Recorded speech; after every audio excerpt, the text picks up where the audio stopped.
que pega a visão, arte no saber, o verso tá no som. Cantando e aprendendo a nota no fim, vai ultrapassar o seu coração, tipo uma proporção. A cada batida a mente aprende com o Enem, de forma diferente do jeitinho brasileiro de se. Apresento a você, Saber e Verso, seja bem-vindo. Olá pessoal, bem-vindos ao podcast Saber e Versos. Esse é um projeto do Pré-Vestibular Social Jorge da Paz Almeida e é um projeto do Mais Ciência. Eu estou na Subsecretaria de Igualdade Racial e Direitos Humanos, onde exploramos o conhecimento de uma forma única, trazendo os alunos, professores, artistas juntos com uma conversa inovadora. Me chamo Arthur Henrique e hoje falaremos um pouco sobre o gênero musical, a arte popular e a arte de rua, como tem um vínculo com a educação e pode auxiliar no entendimento da cultura local. Estamos aqui com a Caroline Delgado, doutoranda em Cognição e Linguagem, da UENF. Em sua tese, ela trabalha o conceito da decolonialidade, defendendo como a cultura local e sua importância para promover a identidade, pertencimento do aluno em sala de aula. Pode falar um pouquinho, se você quiser. Olá, tudo bem? Muito obrigada pelo convite, estar aqui com vocês, falando sobre temas tão importantes e pertinentes. Estamos aqui também com a Juliana Lima, é licenciada em bacharel em História, mestre em Geografia pela mesma universidade e atualmente doutoranda em Sociologia Política na Universidade Estadual do Norte Fluminense.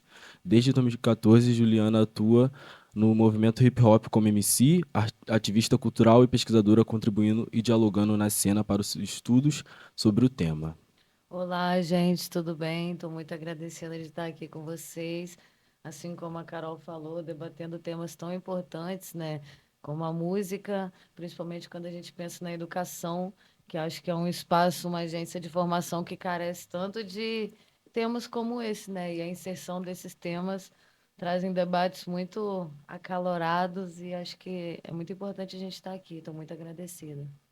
Estamos aqui também com o Matheus Adolfo, que tem seu trabalho na conclusão de curso voltado para o tema do funk, utilizado estilos musicais no meio das escolas, especificamente no ensino médio. Como eu tinha dito anteriormente, vamos falar sobre arte popular, arte erudita e quais estilos musicais se encontram nas ruas e como o funk e o hip hop pode influenciar o ensino nas escolas. Matheus?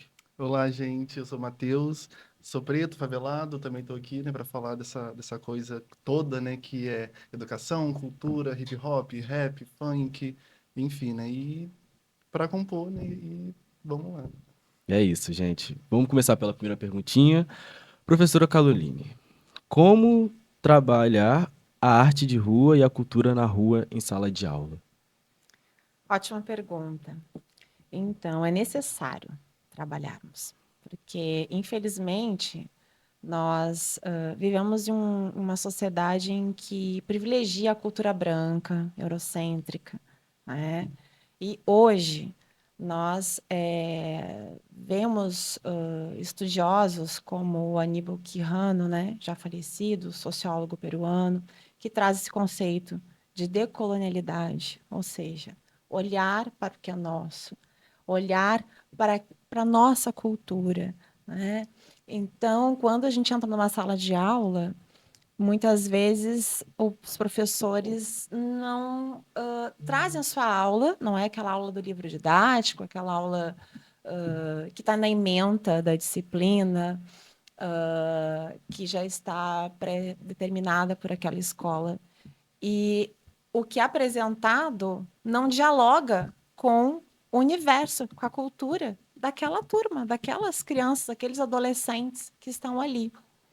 Então, o que se costuma dizer, que nós estávamos conversando anteriormente, é que, nossa, mas esses alunos não querem nada com nada.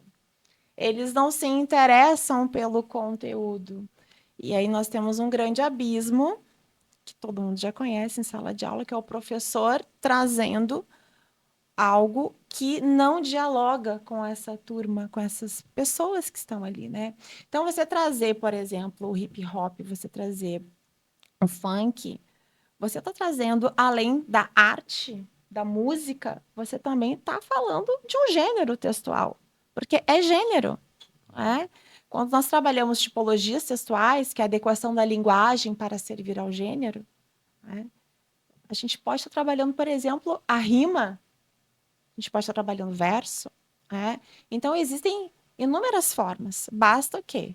Termos esse olhar decolonial e olhar para essas pessoas através, né, romper, digamos, esses padrões que são definidos e pré-determinados na nossa sociedade, né?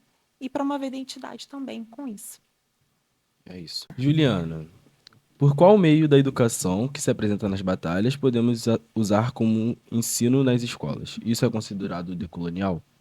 Então, as batalhas, elas são uma das raízes do movimento hip hop, né? O movimento hip hop é um movimento que é de reflexo de uma imigração jamaicana, né, norte-americana, estadunidense e latina. E é um movimento afrodiaspórico, né, diáspora. Quando a gente fala em diáspora, a gente pensa, por exemplo, o dia, ele é, né, do nascer ao pôr. O diálogo é de uma pessoa a outra. A diáspora é isso, né, uma Uhum. migração de um lugar para o outro. E quando a gente pensa na diáspora negra, pensando em tudo isso, né, de cultura, porque claro que muita coisa, a gente pode pensar em muita coisa dolorosa que veio nesse processo de diáspora, mas muita coisa que hoje a gente pode pensar como um movimento cultural que é reflexo desse momento. O hip hop se insere nisso, né? E aí quando a gente vai pensar, por exemplo, o que é decolonialidade? A decolonialidade é como se a gente fosse, como ela já muito bem colocou, um rompimento com aquilo, né, com a ideia hegemônica, um rompimento com aquilo, né, um contraponto àquela ideia de poder eurocêntrica que é sempre nos apresentada, geralmente muito embranquecida, e o hip hop como um movimento majoritariamente negro e também as batalhas, porque como eu disse, as batalhas elas são uma parte das raízes do movimento hip hop, né, que já não é só um movimento artístico, já não é só um movimento cultural, é também um movimento cada vez mais institucionalizado. E eu sempre costumo dizer que existem dois tipos de hip hop, né? Aquele hip hop que ele é mais formador de opinião, que vem de uma escola mais clássica e não desmerecendo, né? Não é sobre juízo de valor qual hip hop é É melhor do melhor que que o o outro, outro. mas tem também aquele hip hop que é o hip hop que se apropriou dos outros meios de comunicação e do mainstream, quando a gente fala de processo de globalização, por exemplo. Uhum. Então, pensando no nas batalhas como fruto de todo esse processo que acontece dentro do movimento hip hop, que se a gente for analisar no cenário de campus, por exemplo, lá embaixo da ponte, que é na manifestação cultural de rimas, uma das batalhas que acontecem aqui, né, antigamente eram quinzenalmente, hoje algumas atividades até semanalmente acontecem lá embaixo da ponte, e você vê que muitos jovens às vezes estão depois da aula de uniforme ainda. Então, assim, e como ela já novamente, né, recapitulando como ela já muito bem colocou, esse distanciamento que existe entre as crianças, entre os jovens e a busca pelo conhecimento, que é uma coisa que o hip hop eu vejo como empoderador também, né?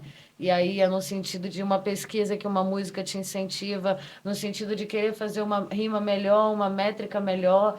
As batalhas, elas são disputas, sim, mas eu acho que a gente não tem problema também a gente disputar, desde que a gente dispute com respeito, né? Então, assim, não tem problema nenhum. E a ideia de sangue dentro da batalha de rima, ela é... O hip hop é um movimento que é uma saída a alternativas das gangues, por exemplo, nos Estados Unidos.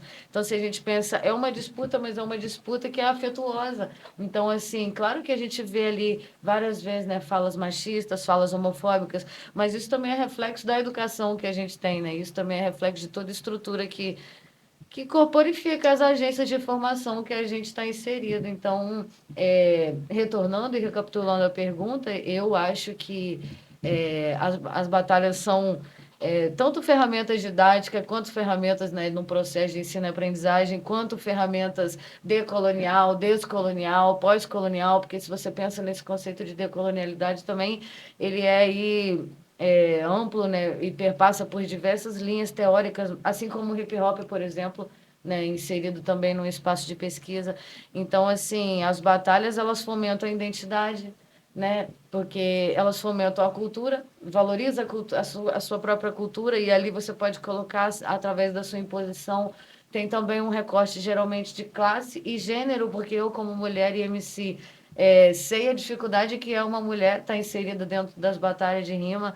Então, assim, já falei bastante, né? Vou deixar para a próxima pergunta, mas acho que o hip hop como um todo é decolonial. E aí é como esse decolonial está acontecendo, né? Porque também, atualmente, eu estou pesquisando a relação do hip hop com o museu, e se isso de fato é decolonial. E aí, quando a gente pensa no museu, que é uma instituição que já é feita para massacrar, porque a gente, beleza, o tripé do museu é divulgar, é preservar, né, e é fomentar aquela memória. Uhum. E, inclusive, dar acesso, né, que não é a palavra, não é gratuito, mas é o acesso amplo, né, Unificado. unificado. E aí, quando você pensa nisso, a própria ideia de museu, ela já não é decolonial, porque esse tripé que a gente falou agora, ele é decolonial, mas na prática não é isso que acontece, né? Quais são as imagens? Qual é a memória que o museu hoje traz? Qual é a história aqui? Então, assim, o hip hop é contador de outras histórias, né? E aí esse embate pode ser ou não decolonial, mas como um movimento composto por múltiplas identidades, gêneros, formas e manifestações, eu acho que a batalha, sim, é decolonial. Entendo. Eu tenho uma matéria na minha faculdade que eu faço multiculturalismo, geografia, ensino e multiculturalismo. E ele fala muito sobre isso, museu como decolonialidade. E esse espaço, a gente fez até uma visita no museu daqui de Campos e observamos como que é o processo histórico daquele museu, sobre o que eles predominam, quais são os aspectos que eles influenciam sobre o aspecto da cidade, o recorte da cidade. E isso não destaca a cultura periférica, a cultura Não nos negra, representa, não né? nos representa, exatamente. Matheus, vamos lá para sua pergunta. O funk, como estilo musical decolonial nas escolas, por ser alvo de preconceito e discriminação, como foi para você trabalhar isso? Então, a minha relação com o funk, ela começou lá atrás, né? Ainda começando a graduação, mas para iniciar, né, a minha fala, você falou de museu, né, e falou de memória, né? E um grande questionamento que cabe aqui, né, é a memória, né? Que memória, né? E de quem? E para quem também, né? Porque o que está lá, inclusive no Museu de Campos, né, é a memória de Campos, né, os fatos de Campos, mas conta a história de quem, né? E sobre qual viés, né? Sobre qual olhar. E e eu, né, um jovem preto, ainda não entendido, né, com o funk, né, com esse mundo, não gostava do funk, achava que o funk não tinha valor cultural, não era música, enfim, né, vinha reproduzindo, né, esses mesmos pensamentos. E na graduação, né, nesses atravessamentos, né, de um corpo preto, que veio de escola pública, chegando na universidade, se deparando com muita coisa, né, sendo atravessado, não se enquadrando e não tendo sentido, muita das vezes, né, estudar as disciplinas, né, enfim. Eu comecei a pensar nessa necessidade da minha graduação ter sentido para mim e do que eu produzia na faculdade, né, seguir nesse mesmo caminho, né? E aí que eu pensei em falar sobre o funk, né, como essa identidade que estava em mim, que inicialmente, né, eu não reconhecia, né, eu não sabia que tinha, mas e nem via valor nisso. Eu buscava o tempo todo me desvincular ou sair da favela, ou não ser, né, não parecer um favelado, né, ou não ouvir essa música de favelado, né, de preto. E aí que a gente começa, né, a tratar o funk, né, nesse meu projeto, como um ritmo de identidade própria, né? Ele é único porque, né, ele é feito de beats, né, batidas e voz. Então, e até dentro do funk, né, tem As rimas. mas Métrica. as mudanças, né? Que tem um funk Uhum. 150 BPM, é diferente do funk melody, Aham. Os né? E estilos, né? eles, exatamente, As vertentes. isso, dentro dele mesmo, que também é fruto dessa globalização, né? Dessa limpeza do funk, inclusive, né? Do funk proibidão, né? Para passar nas novelas, né? Para usar, né? Nessas instituições, né? Nesses lugares que encontraram no funk, né? Ou nessa cultura preta, um lugar de lucrar, né? E aí, né, que o funk, ele é também uma ferramenta de denúncia, né? Ele evidencia o que está vivendo, ele denuncia, né? E ele conscientiza, fortalece, né? Quem escuta, né? Quem faz parte. E porque quando acontecem os bailes funk, né? Eles geram renda, né? Gera sociabilidade, né? Socialização entre eles. E é bem distante, né? o que acontece do que é documentado, né? Das coisas que ganham a mídia, né? Do baile funk. Então, o funk em si, ele é essa cultura, né? Que é de combate mesmo, né? Que evidencia os problemas, seja nas letras ou nas coisas que são documentadas sobre os bailes funk, né? Os bailes funks e as coisas que envolvem o funk, né? Todo o processo, né, que o funk teve até hoje, né? Ele veio desse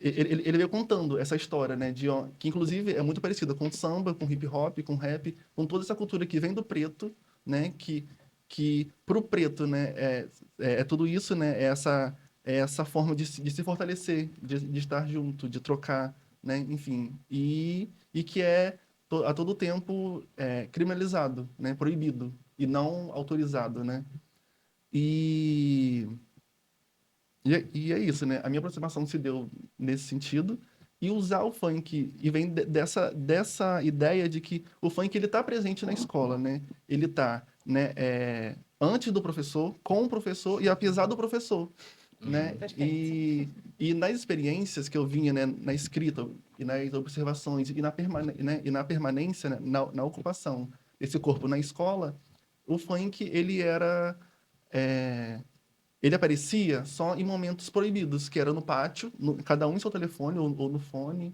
nunca, nunca fazendo parte das rádios das escolas, por exemplo, que acontecem, né? E aí que o funk, né, ele está presente somente dessa forma, nunca como possibilidade de auxiliar, né, alguma aula, alguma coisa. E eu escrevi o projeto, né, falando isso, que o funk, ele é assim, né, ele tem valor cultural, né, ele quer dizer coisas, né, ele existe, né, como isso tudo, e ele deve ser usado, né, na sala de aula, não só como algo a ser reconhecido e excluído, mas reconhecido, evidenciado e reconhecido e valorizado. E algo, inclusive, que facilita até no que a pessoa que está aprendendo, né, facilita a pessoa que está aprendendo aproximar, né, o objeto do que está sendo estudado, né, da realidade dele com o que o professor traz, né, e quebra um pouco essa dificuldade de dar aulas, né, é, quando ocorre essa aproximação, essa troca, né, e eu costumo, né, na minha prática, usar o funk, né, tanto nos aquecimentos, né, onde eu atuo, eu não falei onde eu atuo, né, mas Não. eu atuo num projeto, né, de incentivo à leitura e à escrita, da Associação Raízes, patrocinada pela Petrobras, e a gente faz nas escolas, né? Em escolas que são situadas em situação de vulnerabilidade social, né? A gente trabalha com poesia, incentivando a leitura escrita com as crianças, né? Faz oficinas que tem jogos, tem contação de história, e no final eles escrevem uma poesia. E também com os professores, né? A gente também faz oficina com os professores, né? Levando toda essa importância, né?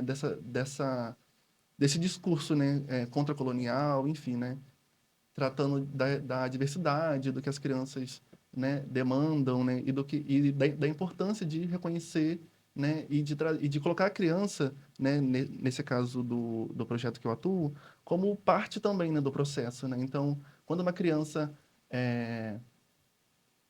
vê ali na aula um espaço confortável para ele fazer o passinho para aquecer o corpo, aquilo torna mais íntimo para ele, aquele processo, né?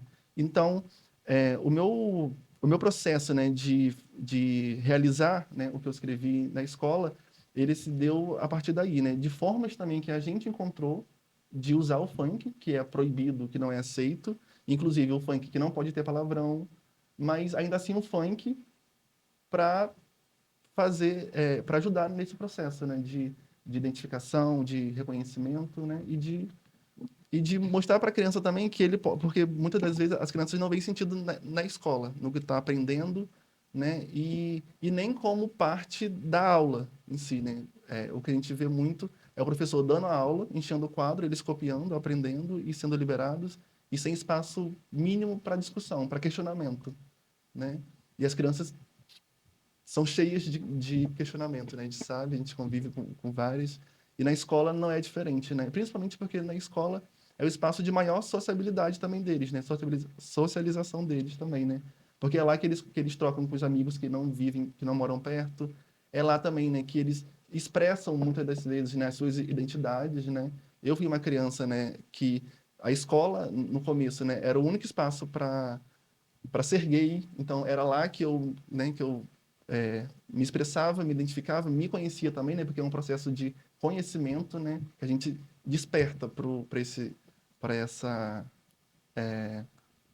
para essa Relação consciência, né, social. de pertencimento, né? Então, eu utilizo o funk dessa forma, né? Driblando o sistema, né? É, evidenciando que ele é assim, né? Que ele tem valor, sim, educacional, né? E usando ele, né? Onde o currículo trata, por exemplo, né, de sexualidade ou de racismo, né? Ou até de história, né? Enfim, a depender das disciplinas, e usando, ao invés daquela teoria que no currículo diz para usar, eu uso o funk para aproximar. Mesmo que eu use aquela, mas antes tem que ter o funk. Tem que ter o que eles entendem, inclusive, sobre a teoria, né, sobre o que vai ser ensinado, para eu começar, para eu ali mesmo na sala de aula fazer esse ajuste. Mas enfim, enquanto você estava falando, eu estava pensando, né? As músicas, elas são um produto do próprio tempo e espaço em que elas estão inseridas. E se a gente pensa, por exemplo, naquelas músicas que foram censuradas no período ditatorial, inclusive o hip hop é um momento, né? É um movimento que vem pós esse momento. A gente vê que elas estavam narrando alguma coisa daquele momento, né? E o funk, eu acho que ele tem, assim como o rap, as manifestações artísticas, elas têm a potencialidade de, além de, né, aproximar e fazer com que você se sinta tanto sujeito, protagonista da sua própria história, se identifica ali, né, vê outras pessoas que você acaba se espelhando nos artistas, né? Quem nunca teve um artista que se espelhou? Enfim, então eu acho que tem essa questão. E aí, quando a gente pensa em crianças, né? Tá falando aí de vulnerabilidade socioeconômica, sim, o funk aproxima e faz você ser sujeito da própria história. Mas quando a gente pensa também numa escola particular, dá para a gente debater tantas coisas, como Uhum. contextualização histórica, né? Desmistificar algumas coisas. Claro que a gente não vai ser Santo Paulo Freire, que vai mudar a cabeça de todo mundo, né? Entrar e fazer ali. Mas eu acho que essas manifestações elas também possibilitam que a gente adentre em outros debates que também não seja só a vulnerabilidade socioeconômica. E aí a gente consegue falar, por exemplo, da contextualização histórica, né?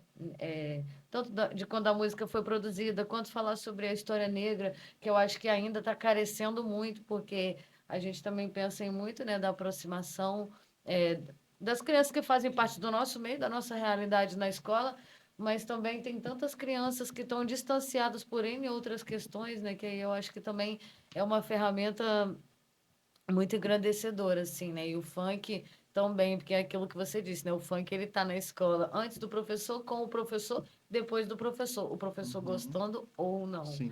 Então, assim, mesmo que seja uma coisa que é muito legal para um, às vezes é contraventora para outro, e criança gosta, Uhum. né? Então, assim, gostei muito do que você falou e só para complementar mesmo. E o funk, né, né, o hip hop, né, toda esse ritmo musical que vem dessa cultura, como eu falei, ele só é proibido e negado porque dói, né? Porque ele A tem cor. sociedade cria, exatamente, né, essas pessoas de cor criar esse ritmo para falar do que eles sofrem, do que eles vivem, né, e falar para a sociedade, né? Então, e por isso que ele é proibido, por isso que ele é negado e não é levado em conta em nenhum momento, principalmente na educação, que é onde as pessoas, né, passam a maior parte da vida estudando, né, nas escolas, universidades, enfim. Dentro da formação do currículo tem aqueles temas transversais, né? Aí a gente vê as beiradinhas, os viés ali para colocar, né, esses debates que não são inseridos. Sim. É isso. Professora, com o hip hop, como o hip hop é possível introduzir esses gêneros em uma língua portuguesa e como?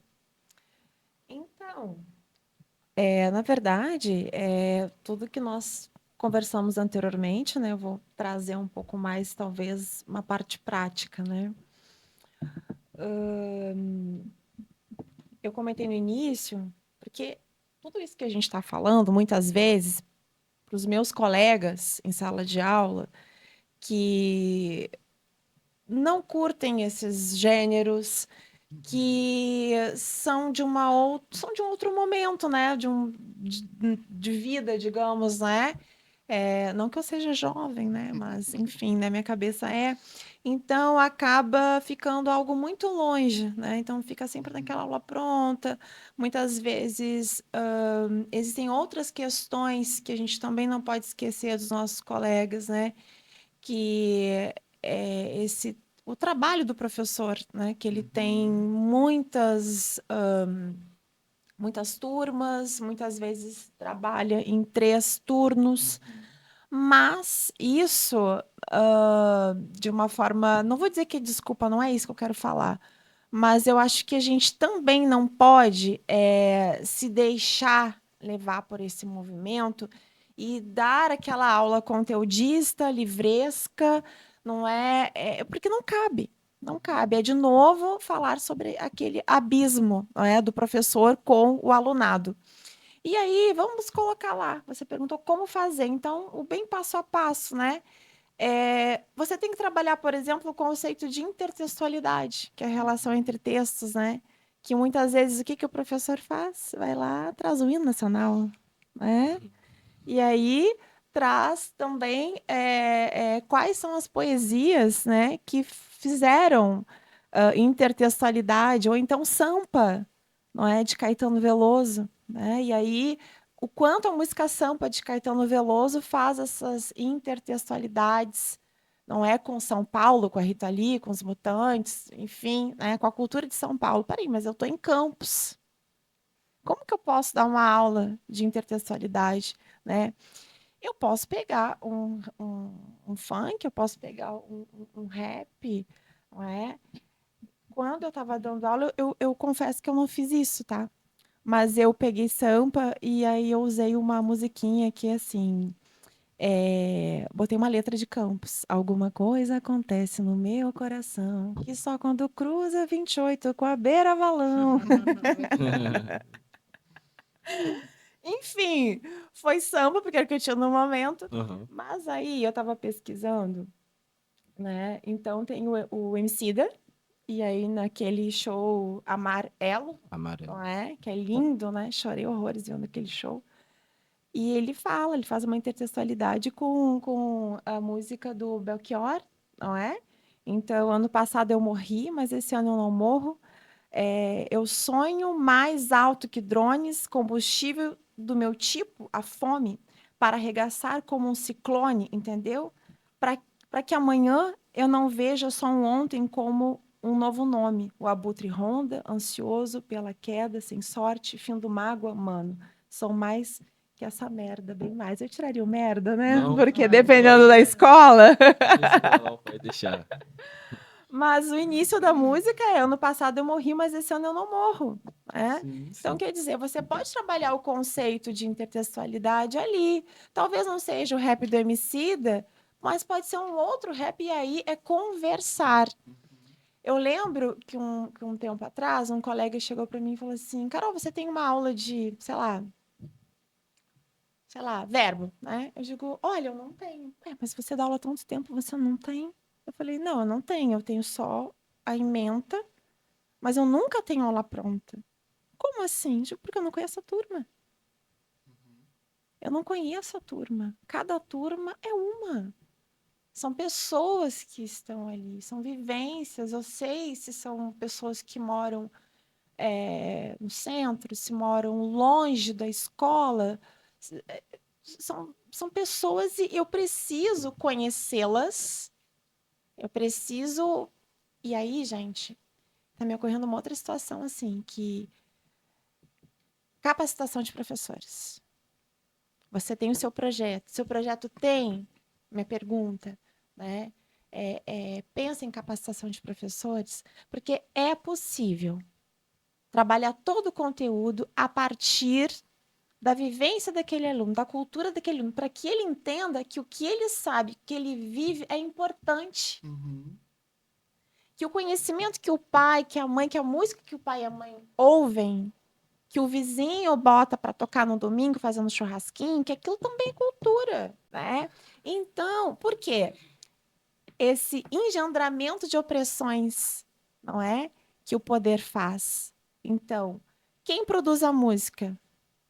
Se não é branco, não é? Se não é aquele modelo europeu, o que acontece? Não é bem-vindo, não é? Não é dado, né, a visibilidade, não é colocado como importante, como bem-vindo, como bonito, não é? Não é considerado arte. Enfim, né? Então é possível e é importante, só para finalizar minha fala, que a gente também pense na capacitação de professores, porque também nós que produzimos na academia, e a gente produz na academia aqui em comum para que isso chegue até os nossos, não é? Para que vá à comunidade, para que a gente possa dialogar, para que a gente possa fazer diferença. Mas, ao mesmo tempo, quem está na sala de aula muitas vezes não tem esse acesso. Ou, né, não é aquilo que naquele momento está sendo despertado na consciência daquele profissional. Então, essa capacitação é importante.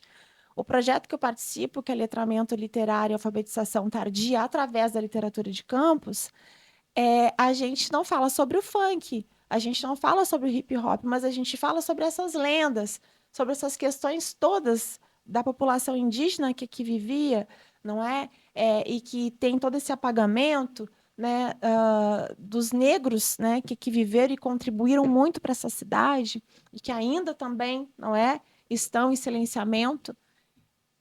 Então, mas a gente esse ano está pensando nessa capacitação. E quando você falou no seu projeto, ficou assim essa pergunta: é importante que exista essa capacitação para que o professor aprecie também. Tem muito professor que gosta de rap, de funk, sim, mas que muitas vezes acha que não vai ter espaço, que não vai ser bem-vindo, que não vai ser legal, porque são pessoas que estão ali, não é, com esse pensamento eurocêntrico, esse pensamento engessado, achando que aquilo que aqueles alunos têm para trazer na sala de aula não deve ser valorizado, e deve ser. Acho que, para mim, aí está a grande sacada da gente virar essa chave e realmente acabar com esse pensamento, né, de que eles não querem. Eles querem e muito, eles têm muito para nos ensinar. Mas será que a gente está ouvindo?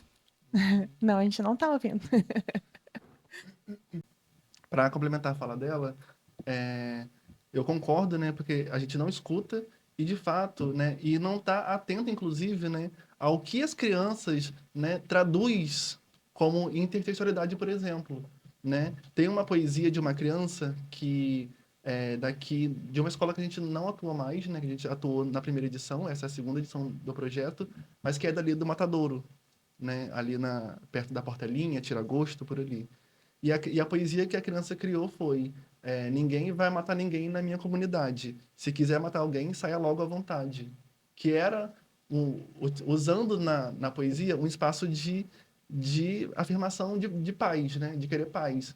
E, inclusive, deixando essa dúvida se as pessoas que matam é a polícia ou é os próprios da comunidade quando acontecem essas guerras de facções, né? Mas, de todo modo, a mensagem é passada. Queremos paz, né? E quando você fala disso, né, eu lembro também do processo de mudança que a gente fez nas oficinas e nos festivais de poesia, né? Que a gente tem algumas ações nesse projeto, né? Conta como ação a formação, né, do corpo de trabalho, né? A gente tem formações contínuas, né, geralmente. E também, nessas oficinas com os professores, a gente, né, a gente leva livros que trata Inclusive, a gente atua de 3º a 5º ano, né? É um projeto de educação infantil. E leva livros que tratam de diversidade, de cultura indígena, de história, de diversidade racial, diversidade de cabelos, enfim.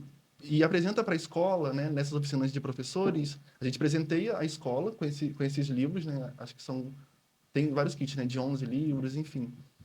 São livros para as crianças, depois são livros para a escola, para os professores usarem, para eles encontrarem uma forma de aproximar o que está no currículo, né? E o que está no planejamento deles, que muitas das vezes não tem tempo, não tem espaço para mudar, mas que eles conseguem aproximar, né, e facilitar para a criança, né, entender, por exemplo, a história, né, geografia sobre os rios. lembrando do rio que ele toma banho, né, com os amigos, aos fins de semana, né, enfim. E quando e falando desse processo de mudança que aconteceu nas oficinas, a gente também tem um planejamento, né, que a gente monta no começo do projeto para a gente realizar nessas turmas. E a gente chega nas turmas, as crianças têm outras demandas, né? Então, assim, a gente começa a mudar, né, a depender do tom que a criança dá naquele jogo, porque alguns jogos que a gente leva para trabalhar psicomotricidade, por exemplo, elas não estão interessadas. Mas, por exemplo, numa batalha de passinho do TikTok, que é algo que eles têm afinidade, e, né, quando a gente pergunta que música que vocês querem fazer um aquecimento? Ah, é o Oruan, é o Chefinho, é o L7, né, que são funks, né, que fala dessa realidade dessa favela, né, a gente consegue dar o tom. Então, e antes, inicialmente, a gente fazia os festivais de poesia com as crianças pegando alguma poesia que elas quisessem e lendo na frente da escola, e uma não tinha liga, né? Dava ali aquela criança que estava ainda no processo de letramento, lia ali o que ela produziu, não. Quando a gente passou a fazer nesses festivais de poesia espaços para que eles expressem, muitos gostam de futebol, então eles fazem uma roda e fazem altinha, que é jogar uma bola um para o outro ali para a escola toda. Ou então faz uma batalha de TikTok para a escola toda. Ou então fazem uma dança de alguma coisa que elas gostem, né? Então, eles começaram, os festivais, né, assim como as oficinas, passaram a ter essa forma, né? Esse tom. E muito mais contemplativo. Então, muito mais criança queria participar daquele momento que evidenciava a cultura que ele gostava e que ele estava inserido, né? Então, vem trazendo essa mudança, essa atualização, né? Porque isso, cada aula é uma aula. E toda aula que você planeja tende a não, né, cumprir o planejamento. E falo desse processo. Eu queria até fazer um questionamento aqui, que você que está ouvindo, estudante, você pede para seus professores fazerem essas intervenções dentro de sala de aula, porque, pô, eu queria que isso estivesse dentro da minha sala, eu queria que isso acontecesse na minha escola. Muitas das vezes não ocorre. Então, pergunte aos professores, vai na diretoria, se informe, porque é importante ser reconhecido dentro da sala de aula. E é importante quando a gente pensa, por exemplo, nisso, se quiser, né, uma seguridade dentro da lei, existe a Lei 10.639, por exemplo, né, Exatamente. que traz a obrigatoriedade desse tipo de debate dentro da sala de aula. E aí pensando como essas ferramentas podem ser ferramentas de transposição didática, né? Porque tudo bem, a gente tem que falar ali sobre linguagem textuais, gênero, métrica, diferentes coisas que dá, né, a gente consegue abordar com a música, assim. Então, como que também nós, enquanto profissionais, a gente consegue fazer aquela transposição? Porque quando a gente tem que falar de gênero textual, por que não falar de... Não precisa, né? Na verdade, não é uma obrigatoriedade, é uma coisa bem tendenciosa, porque é uma coisa que eu faria, assim, mas como uma opção, né? Porque existem várias outras, até porque eu acho que isso também tem muito a ver com a cultura e com a identificação do professor. Então, como ela já falou, o professor, ele não precisa gostar de rap, mas eu acho que é como você faz essa transposição, né?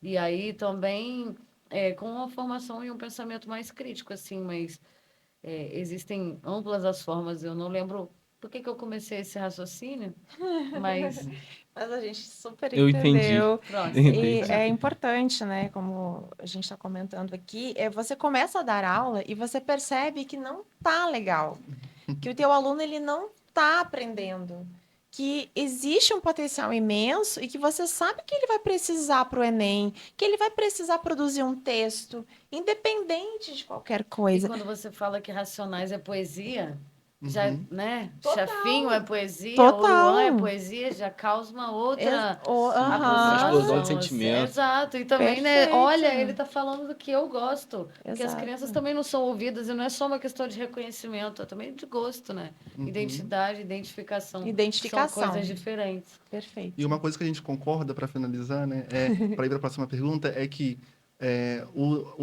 a não aceitação dessa cultura, né, dessas culturas, inclusive, né, que as crianças trazem, é um...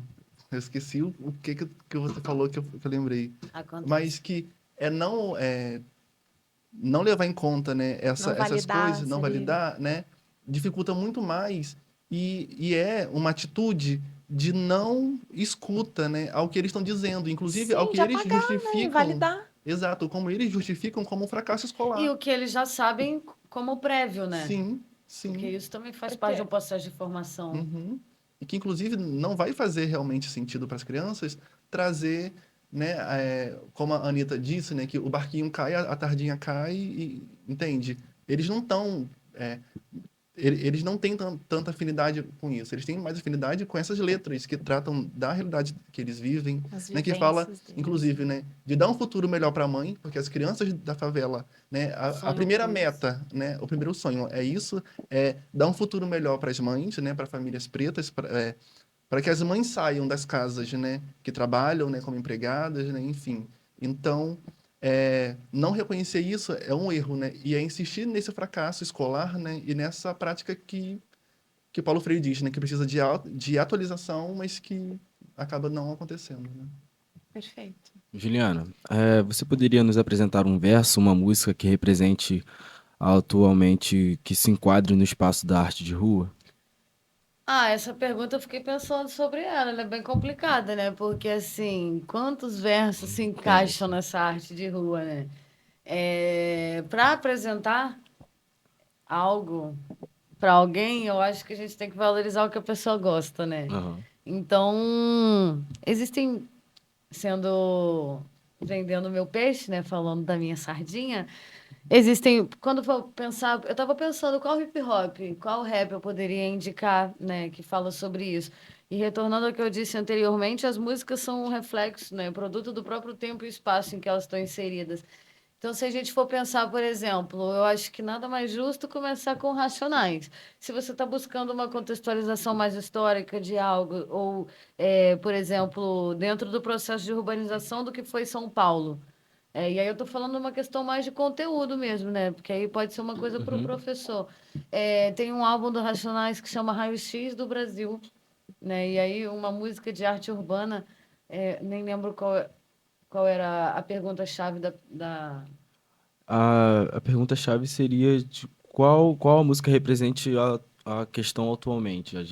Então, e aí pode ser esse CD, Uhum. Holocausto Urbano, que é lá de 90, que ainda representa, né, da década de 80, final da década de 80, e ainda representa, na verdade, fiquei na dúvida se é final da década de 80 ou 92, A gente procura mas aqui. ainda representa, né, um contexto de Brasil que, para se desenvolver, ele dizima outras pessoas, ele apaga outras culturas, outros, né, outras vontades, outros silencia outros questionamentos, mas a gente pode pensar também em coisas mais atuais, e aí eu falaria sobre Tashi Trace, sobre Flora Matos. Se a gente for pensar, por exemplo, em mulheres e o protagonismo da mulher na cena do hip hop, tem a Dinadi, por exemplo, que é uma mulher que veio de Campinas e morreu em 2013, né? E assim, dentro da cena do hip hop, a gente tem ela como uma percursora do que é uma mulher pegando no microfone e atuando, principalmente naquele cenário, né? Que ela é da década de 90. E como naquele momento, se hoje é difícil, né, ser mulher no hip hop, imagina naquele momento. Então eu acho que também é uma pessoa que é super apagada dentro, não dentro da cultura em si, mas assim, pra gente que é pesquisador, que é ouvinte, é alguém que não tá no mainstream, então assim, a gente acaba que muitas vezes não fica sabendo, então deixo como indicação.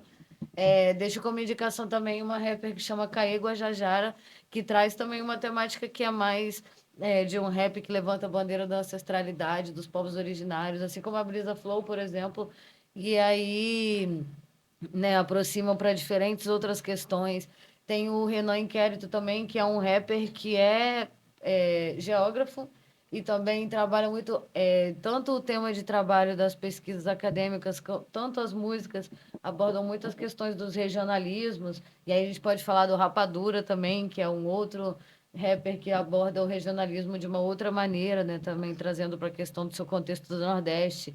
Tem o Dom L, que é do Nordeste, assim, eu acho que tem o Criolo, né, que é de São Paulo, e também eu gosto muito, e acho que ele trouxe, assim como Marcelo D2 anteriormente, mas essa amplitude dentro, né, do musical, do hip hop, e aí aproximando a questão do samba e de outros ritmos, né, outras manifestações artísticas dentro do hip hop, que é uma coisa que desde o seu início, com a relação com o movimento funk, com o movimento black, tem uma relação entre todos os estilos, né? Então, assim, pensando nisso, eu acho que eu não tenho uma música, um Específica. verso Tem específico, várias. mas é porque eu acho que também é difícil a gente elencar qual é Uhum. mais legal, né?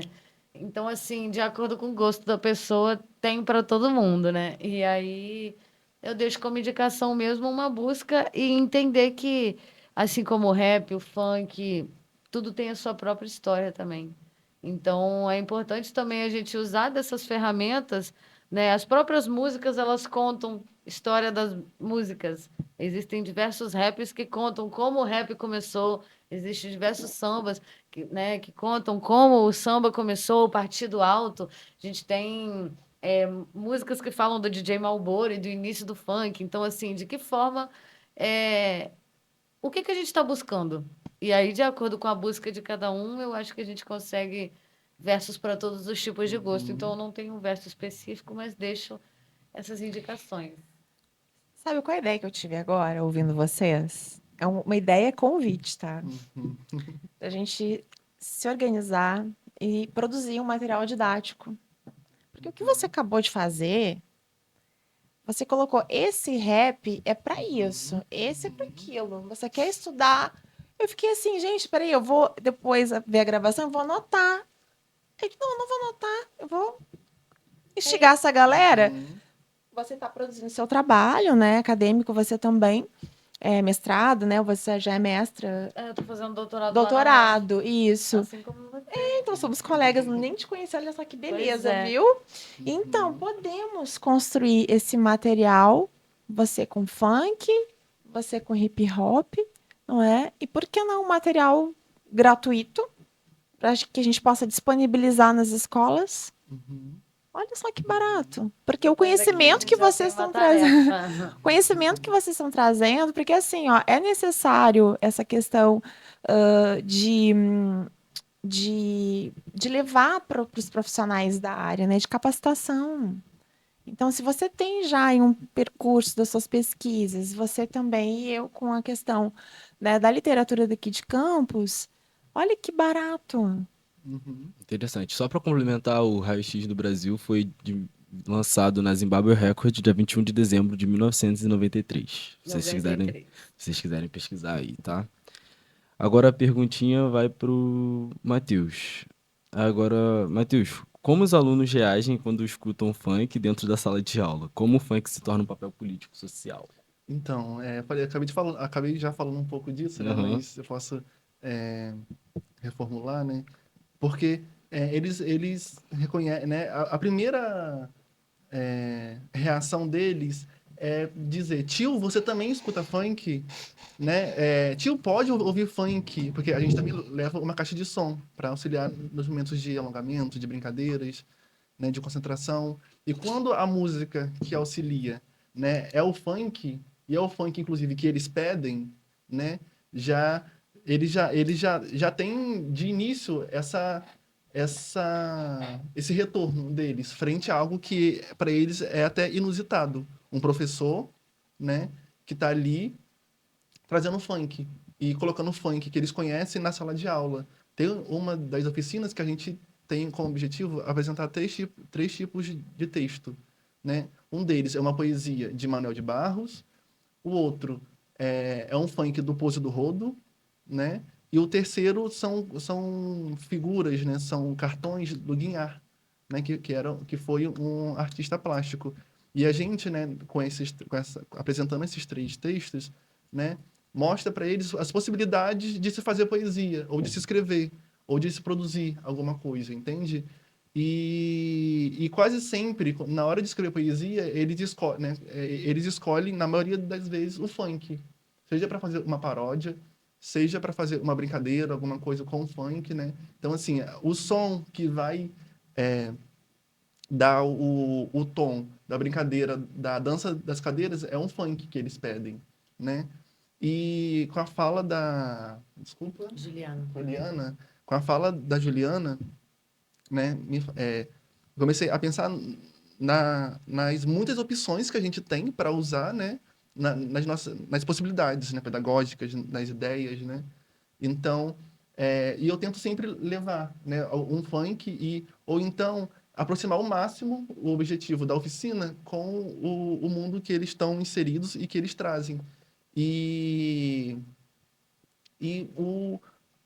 a reação deles é essa, né? É de contemplação, é de reconhecimento, é de valorização, porque daí eles querem falar do pai que é funkeiro, do funk que eles escutam em casa, do funk que eles não podem escutar ou na escola ou em casa.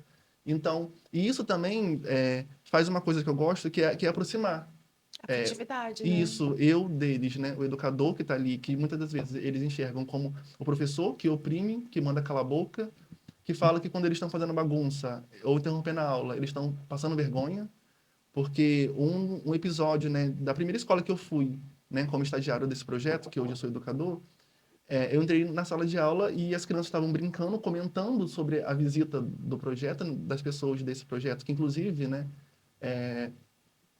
a gente já entra na escola de uma forma diferente, né, do que eles estão acostumados de professor. E eles começaram a falar e a professora mandou eles calarem a boca porque eles estavam fazendo vergonha para as visitas que estavam chegando.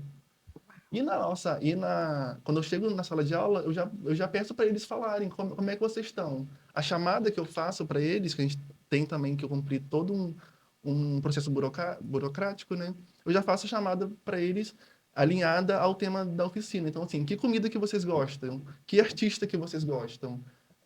O que vocês gostam de fazer? Né? O que vocês gostam? E aí, a chamada, que é um momento chato deles, todo mundo fica em silêncio para ouvir o artista que o colega gosta, porque às vezes eles também gostam, enfim, e já gera essa aproximação, esse quebra-gelo. Então, a reação deles é essa. E para mim, como professor que também aprendo, né, a gente também aprende muito com eles, evidencia para mim a importância e a necessidade de cada vez mais, né, mudar a oficina, né, transgredir o planejamento para o que eles estão demandando, né? Então, e eles gostam, como eu falei, né, cada vez mais. E aumentar isso, né, para fora da escola, inclusive, que, dando um spoiler, né, eu estou escrevendo um projeto, né, enfim, de fazer tudo isso, né, esse reconhecimento, inclusive, né, mas para fora da escola, que a gente atua na escola, mas na rua tem muita gente que tem suas culturas, né, tem suas vontades, tem seus gostos, suas coisas, mas que não tem espaço para que reconheça e que evidencie e que dê para aquela pessoa uma ideia de que eu posso ser um artista e posso ser um artista muito bom, igual o Oruan, igual os que eu me espelho, né? Ou os que eu conheci, ou seguindo a tradição da minha família, né? E isso para todos, né? Para o jongo, enfim, para todas essas culturas, né? De matrizes africanas, né? Enfim, e diáspora, né? Eu coloco como eu traduzo, né? Eu dou o meu significado como sair do lugar, né? E sair do lugar deles, para eles e com eles.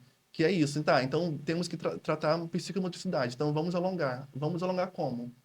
Né? E aí que eles vão trazendo, né? Então, acho que é isso. É uma coisa que enquanto você estava falando eu lembrei, o Ancorano ele sempre fala isso, também aconteceu quando eu fui visitar as escolas com o projeto da exposição do Museu de Arte do Rio, que estava ali na praça. Quando a gente ia visitar as escolas com as temáticas do museu, sempre acontecia isso e o Ancorano também sempre compartilha isso, que quando ele chegava na escola, né, para atuar, alguém da escola, assim como você falou, chega e dá um recado, ou chama a atenção da criança na frente de todo mundo, ou fala, ó, cuidado, essa é a pior criança. E geralmente essa criança é a última a sair, é a mais empolgada, é aquela que se dedicou, é aquela que... Então, assim, eu acho que também, como eu já falei, claro que a gente não vai mudar o mundo, né? Mas é sobre o tato mesmo, né? E como a gente consegue fazer essa transposição com um tato que também seja afetuoso para a gente, porque enquanto a gente está ensinando, a gente também está aprendendo, né? E eu acho que só de estar aberto para ensinar aprendendo, a gente acaba que aprende coisas que a gente não sabe nem onde aquilo vai depois reverberar na gente, né? Sim. Então, assim, essas ferramentas, elas também aproximam aquele que às vezes é o pior da escola porque o conteúdo não faz sentido para ele. Uhum. E Na não vai fazer verdade, mesmo, né? exato, e porque as agências de formação da nossa educação não são só na escola. Né? Não adianta chegar na escola, empurrar um monte de coisa se a gente vem de um outro processo educativo. E aí também não é sobre melhor ou pior, é sobre processos diferentes e metodologias que... É difícil um professor ter uma metodologia para 40 pessoas. A gente sabe isso na graduação, é difícil. Né? A gente não é pego por tudo que o professor apresenta ali. Mas existem formas de diminuir, mitigar o impacto, né? Tem Uhum, forma de uhum. diminuir isso. Então, assim, acho que só essa oportunidade que a gente tem aqui também já é, né? Porque também nós, enquanto profissionais da educação, eu também sou professora. Então, assim, enquanto profissionais da educação, e eu acho que também isso é uma coisa que, assim como a consciência ambiental, eu acho que é o despertar da consciência, Uhum. né? A gente fica, às vezes, falando. Eu falo por mim, eu dou o exemplo da consciência ambiental porque eu nasci na zona rural, meus pais moram na roça até hoje. Não tem mais onde ter mato, árvore, bicho. E cachorro chama cachorro, cachorro não tem um nome, né? Ai, o nome que você for dar para o seu cachorro. Então, assim, eu acho que é o despertar da consciência, né? Que essa transposição, ela também auxilia no despertar da consciência que te leva para outros lugares, que não só a busca pelo conhecimento ali da Uhum. escola, que também não é o único, né? Existem várias outras formas de aprender. E aí, se a gente for falar, por exemplo, de pessoas com baixa visão, pessoas com deficiência auditiva, que também essas são possibilidades de aproximação de uma coisa, né, que diminua o impacto da desacessibilidade que as Uhum. escolas têm. É só uma coisa que eu lembrei, assim, Se a né? gente entrar nessa seara da educação Sim, inclusiva, nossa, a sim, gente vai ficar até amanhã aqui conversando, mas foi sim. muito bem pontuado. Porque quando a gente fala nessa perspectiva da inclusão, a gente está falando exatamente disso aqui também, né? Uhum. Não é só Mas incluir para aprender o conhecimento do isso, quadro, né? sim. E quando nós falamos das crianças, das pessoas atípicas, né, neuroatípicas, então, e que é o que mais nós vemos hoje, né? E a gente vê o Autistas, nosso TDAHs. despreparamento, né? Não tem, não tem. A lei está aí também, né? Porque eu trabalho com educação inclusiva, educação especial. E existe, enfim, uma série de barreiras dentro das próprias escolas também, dos Sim, profissionais, por conta disso. Mas é necessário, sim, que esse despertar aconteça e a gente não pode esmorecer, né? sim. Porque nada melhor, acho que depois que a gente experimenta essa sensação de olhar para o teu aluno e ver a alegria dele em estar ali aprendendo, progredindo, isso em qualquer cenário. Em qualquer cenário, seja no EJA, seja dentro do presídio, que eu trabalhei também no presídio masculino aqui de Campos, seja nas escolas, né, enfim, centrais, zona rural, de periferia, você conseguir chegar no teu aluno, colaborar e ver essa progressão é muito gostoso, né? A gente Sim. aprende, né? Não é aquela coisa do professor ensinar, a gente aprende, a gente tem um conteúdo, que foi que a faculdade nos preparou. Mas como trabalhar ele, como atualizar, E é fazer sentido necessário ali. fazer sentido para que esse aluno tenha proficiência. Ele está tendo a cultura dele valorizada, ele vai ser empoderado, empoderado para a vida, porque muitas vezes não, na maioria das vezes, né, a realidade é que ele sofre preconceito na comunidade, né, e fora dela, na escola, em todos os meios em que ele transita. Então, aquele professor que vai despertar esse aluno para a vida em todos os sentidos, para que ele Uhum. possa ter acesso a tudo que ele quiser e saber que ele pode, né, que é possível. Então, depois que a gente experimenta isso, entendeu? Só vai. Só vai, não tem como. A gente quer estudar, a gente quer aprender. Eu aqui estou aprendendo muito Uhum. com vocês. Assim, agradeço de coração, Arthur. Que beleza, que Que presente, mesa. que mesa, que maravilha, né? Tá Então, aprendendo com vocês. Eu também E, agradeço bastante, assim, tá sendo bem legal. e eu, particularmente, né, para fechar também esse tema, né, a gente costuma dizer que esses mais difíceis, né, tido pela escola como mais difíceis, né, são os pontas de lança. Porque eles que realmente são os que mais fazem bagunça, são os que mais não não prendem a atenção no que está sendo ensinado, né, pela escola, mas e eu me atento, né, muito a esses pontas de lança, porque eu fui uma criança ponta de lança. Eu ia para direção por briga, eu não queria estudar, eu estudava para passar de ano, mas muito por conta desse sintoma da educação que não é mesmo, ela é construída para não fazer realmente, de fato, né, sentido e não fazer para não ter sentido para a criança, né? E a partir do momento que eu tive um professor que me escutou, que reconheceu o que eu tinha, que foi só no meu último ano do ensino médio, que daí eu despertei para que eu queria ser professor e ser professor de sociologia, né? E é por isso que eu me interesso muito por esses pontas de lança, porque quando a gente tira ele desse lugar de exclusão da sala de aula e da escola, né? E dos processos que a escola tem, né? Os espaços que a escola tem, que seja no grupo de teatro da escola, ou para ajudar alguma coisa, né? Ou para participar do Grêmio, porque essas pessoas também têm muito... pode ser aproveitado alguma coisa que para a escola é um incômodo, né? Enfim, e fazer com que ele participe mesmo, né? E que a partir dali ele desperte esse interesse para o que ele quiser, como você falou. Se sinta Então, pertencido, exato. importante, validado, né? E não Uhum. excluído. E por eu ter sido uma criança, né, que teve esse despertar, é que eu me interesso muito por esses. E esses são quase sempre os que no festival de poesia ou na oficina querem ler uma poesia.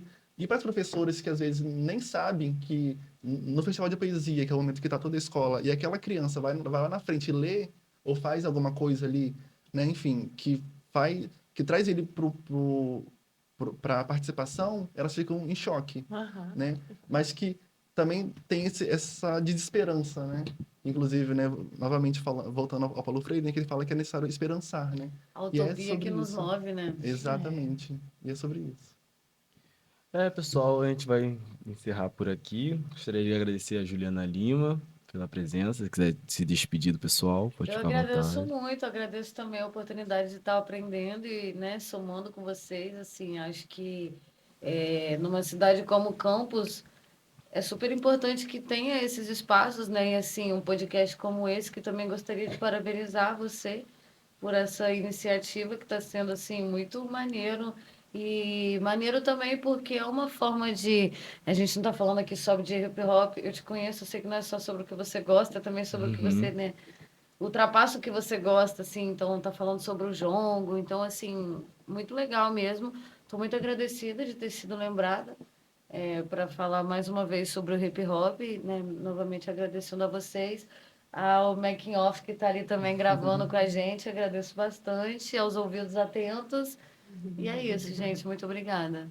Obrigado, Carolina Delgado, por pela participação, tá? Se quiser se despedir do pessoal, pode ficar à vontade. Obrigada, Arthur, pelo convite, também pela professora Jaqueline Deolindo, Claro. né, que me indicou para você, aos colegas, que grata surpresa, não é, a gente se conhecer e quero manter contato, e parabenizar ao Making Off, como ela falou, né, Making Off, assim que fala, eu não sei, que Pode tá ser, né, ali também. trocando ideia com a gente e nos preparando, né, para que como que a gente poderia usar o microfone, falar é importante, né? E você, Arthur, né, por esse projeto muito interessante, necessário, né? Quero acompanhar todos os episódios. Conta comigo para que você precisar. Agradeço pela oportunidade. Matheus Aldolfo, fala tu, como é que tá? Então, para mim também foi muito importante estar aqui. É o primeiro podcast, a primeira apresentação, assim, né, de forma que correu muito leve, né, foi muito bom, né? É muito importante esse espaço, inclusive, né, inclusive um espaço, né, que ele acontece, né, num órgão da prefeitura, né? Então,